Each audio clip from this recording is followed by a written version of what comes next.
Josh Nichols here with me, meteorologist James Gilbert. Little 11 a.m. digital update.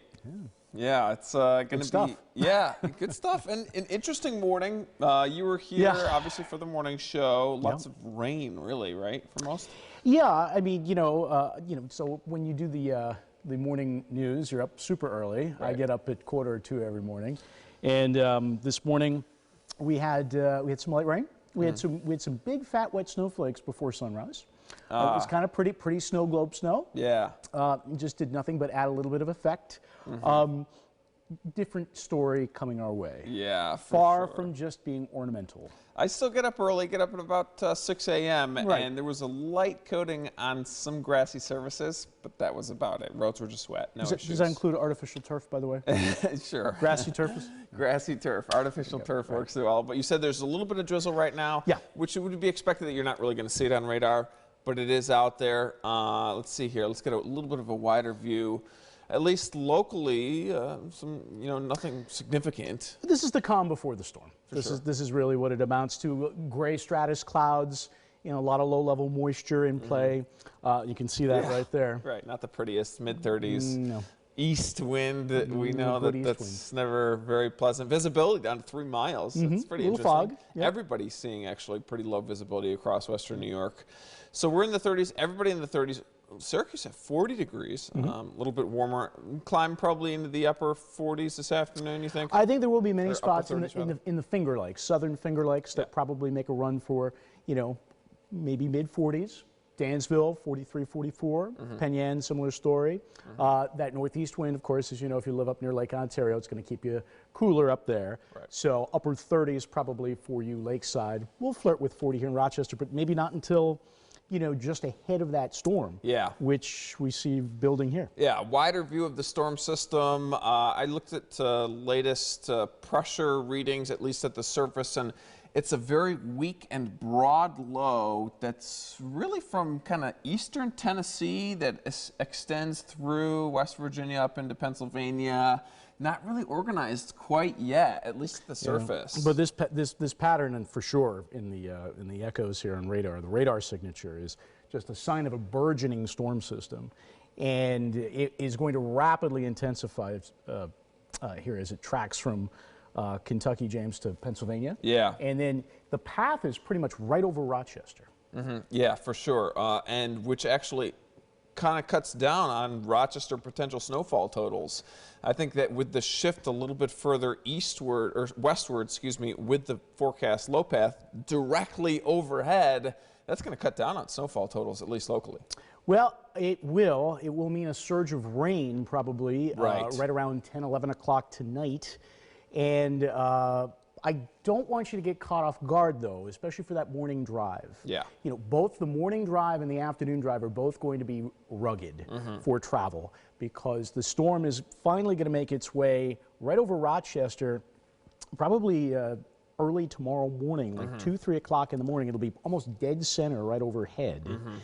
So we'll rapidly go from rain to snow once the storm makes its way over Lake Ontario. Yeah, so we'll look at two models. We're going to look at the wider view of the European model, and these lines show lines of constant pressure, so that'll show how quickly the storm strengthens, where the precipitation is for this, and then we'll look at the RPM a little bit closer. So starting with the Euro, rain is really the story this afternoon and this evening. I think we get a soaking rain as we get later in this evening. And you can see these circles getting smaller and smaller. Rapidly intensifying. Yeah, I think we have bombogenesis right over our heads, which I don't think I've ever seen here in the past 3 years that we've gone. It's usually slightly to the west or slightly to the east. And we're getting pretty much I think a lot of people's ears might be popping overnight with the pretty incredible drop in pressure.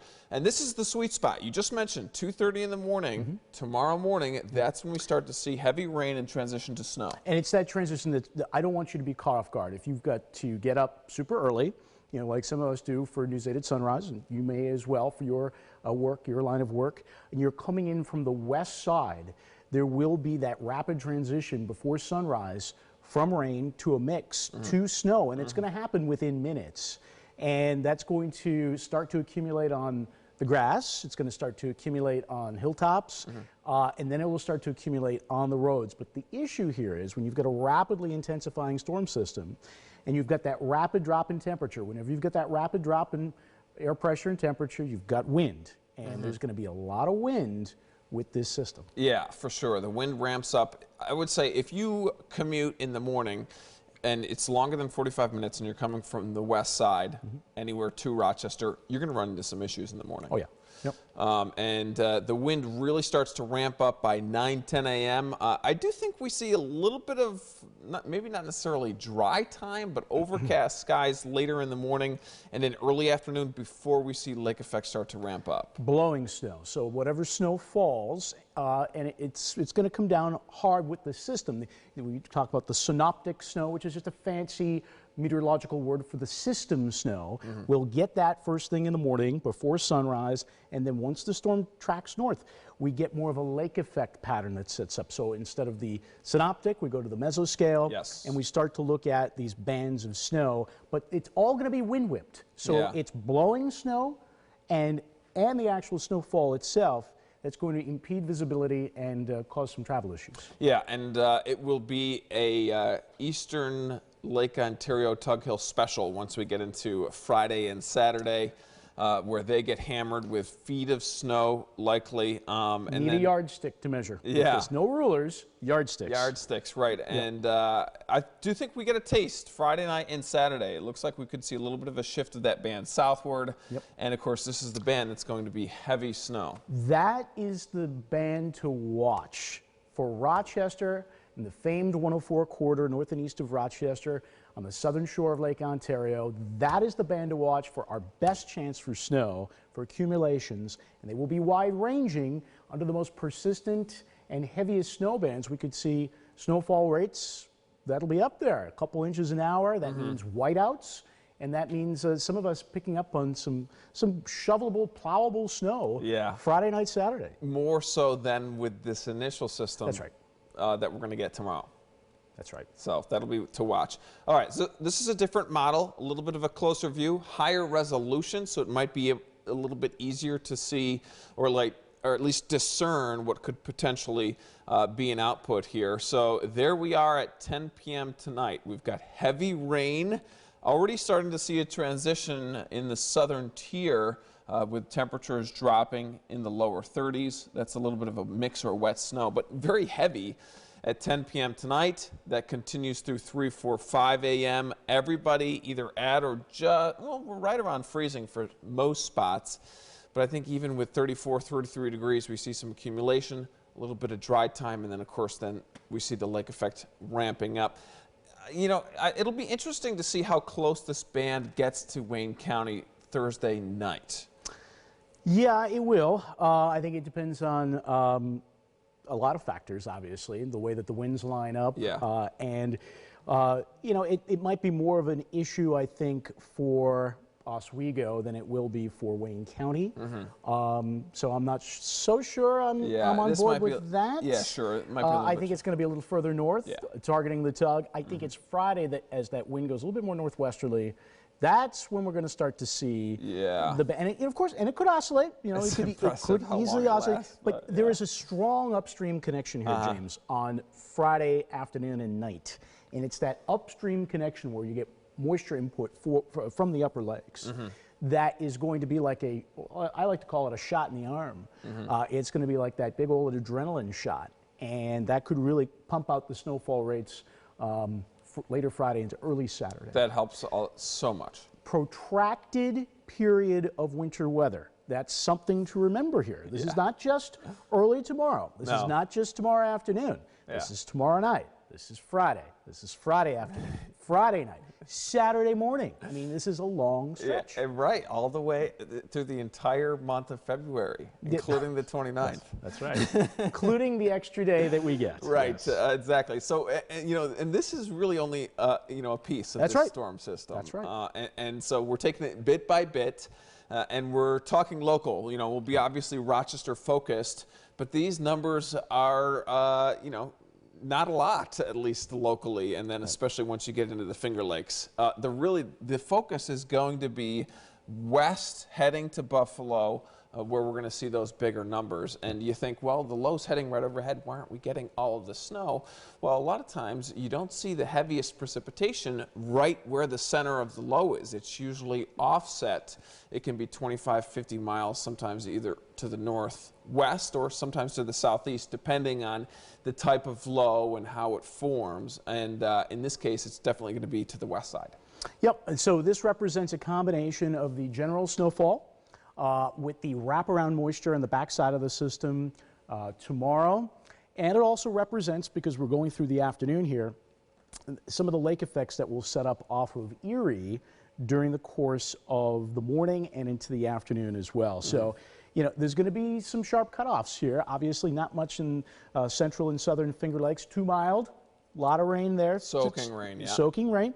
So less than 2 inches, I'm thinking. This would be by, I'd say, 1 or 2 o'clock in the afternoon. This representing what is falling towards the latter part of that time frame. Right. I'd say 2, 3, 4 inches by afternoon here in Rochester. And there's going to be a sharp gradient here in the snow from the Genesee Valley to the Niagara frontier to Genesee County, farm country here out in Wyoming County. And, of course, the 12-inch tallies most likely in the lake effect bands that's set up. And again, in lake effect, snowfall rates, visibility can all vary very rapidly. So if you have any travel tomorrow that takes you west of Buffalo, southwest of Wyoming County, you're going to be encountering, you know, whiteout conditions at time and rapidly changing conditions. Yeah. Do you think we could potentially see maybe the 4 to 8 squeak over to the Bristol Hills area potentially, maybe some higher numbers, or do you think it will stay a little bit on the cooler side? Well, I'm wondering how much of the elevation to our south plays a role. I'm wondering, once the westerly winds really start to kick up, you know, it's going to be interesting to see how that lake band develops, because remember, both Lake Ontario and Lake Erie are literally open for business. They are ice-free. They are warmer than normal. Right. Those winds out of the west will be whipping.